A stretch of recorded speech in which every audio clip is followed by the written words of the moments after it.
tests gratuits pendant les fêtes. L'assurance maladie ne prendra pas en charge ces tests de dépistage, annonce également ce matin d'Olivier Véran. L'autotest coûte 5,20 €. Je rappelle que les tests PCR ou antigéniques sont gratuits pour les personnes vaccinées. Par ailleurs, la ville de Paris annule le feu d'artifice et les festivités prévues le soir du 31 décembre, notamment sur les Champs-Élysées. Et puis dans un avis publié aujourd'hui, le Conseil scientifique estime donc ce matin que des mesures de restriction significatives doivent pouvoir être prises par les autorités à l'occasion du réveillon, y compris le cas échéant sous forme de limitation d'activités collectives ou de couvre-feu, avec la possibilité d'une déclinaison territoriale face à la menace du variant Omicron. Le jeune Hamza, 12 ans, a été retrouvé sain et sauf. Vous avez entendu ce matin sur nos antennes l'alerte enlèvement, déclenchée peu avant 6 heures. Le petit Hamza avait donc été enlevé par son père hier soir et il a été retrouvé ce matin, Laurélie Carive. Hamza se trouvait chez la sœur de son père à Salomine, près de Lens. Le père qui a été interpellé et placé en garde à vue.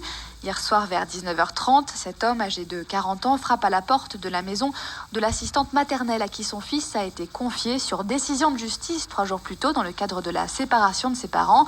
Sans qu'il n'ait eu de violence, Hamza l'aurait suivi. Ils sont ensuite montés dans une voiture à un véhicule retrouvé vide un peu plus tard dans la soirée à Hénin-Beaumont. Les autorités craignaient que le père d'Hamza cherche à sortir de France avec son enfant. Selon le parquet de Béthune, il avait été intercepté à l'aéroport il y a quelques semaines.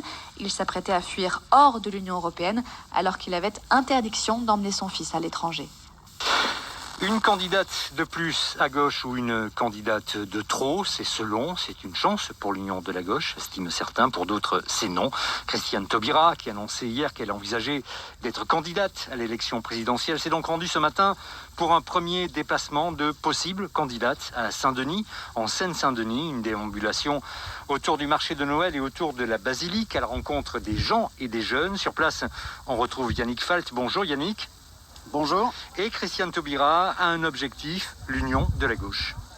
Christiane Taubira a clamé dès sa sortie de l'hôtel de ville après un entretien avec le maire socialiste de la ville, Mathieu Hanotin, cohue dans les allées du marché de Noël. C'est ma présidente. Laisse-moi que la France vous a. Taubira, on t'aime. Moi, je vous aime. Déambulation difficile entourée d'une nuée de micros et caméras. Saint-Denis, pas un hasard pour Christiane Taubira.